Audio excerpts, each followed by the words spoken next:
రాష్ట్రంలోన కూటమి ప్రభుత్వం వచ్చి 11 నెలలు దాటిపోయింది. 11 నెలల్లోనే మనం చూసినాం విద్యుత్ ఛార్జీలు ఎంత పెంచినారో మేము చెప్పినక్కర్లేదు, ప్రజలకే తెలుసు. ఎందుకంటే 200 వచ్చేది 10,000 వస్తుందంట. చాలా ఘోరాతి ఘోరంగా ఉంది. ఎందుకంటే ఈ చంద్రబాబు నాయుడు ఎప్పుడు వచ్చినా గానీ ఛార్జీలు కరెంట్ ఛార్జీల మీదే వస్తారు. ఆయనేమో ప్రతిపక్షంలో ఉన్నప్పుడు తమ్ముళ్ళు నేను అధికారంలోకి వస్తే ఎక్కడ గానీ ₹1 గానీ పెంచును, ఉన్నీని ఛార్జీలు తగ్గిస్తానని చెప్పి ఎన్నో సందర్భాలు ఎన్నో మీటింగ్ లో చూసినాము. ప్రతి మీటింగ్ లోనే చెప్పినాడు ఆయన. అలాంటిది ఈ రోజు ఛార్జీల పెంపుతో దాదాపుగా మన రాష్ట్రంలో ప్రజల మీద 15,485 కోట్ల ఇంతకుముందు భారం పడింది. అయినా అది భరిస్తున్నారు.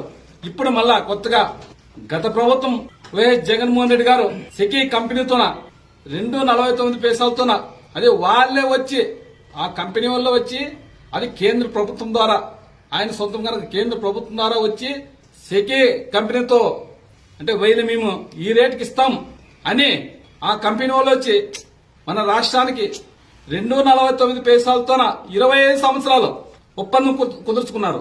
దాదాపు 7,000 యూనిట్లేమో. అలాంటిది ఈ రోజు ఈ కూటమి ప్రభుత్వము, ఈ చంద్రబాబు నాయుడు, ఈ పవన్ కళ్యాణ్ వీళ్ళు ఏం చేస్తున్నారంటే లేని కంపెనీ పేర్లు పెట్టి ఒక కంపెనీతో యాక్సిస్ కంపెనీతోన 460 పైసలతోన ఈరోజు విద్యుత్ కొనుగోలు చేసినారు. ఇప్పుడు 2.49 పైసలు ఎక్కడ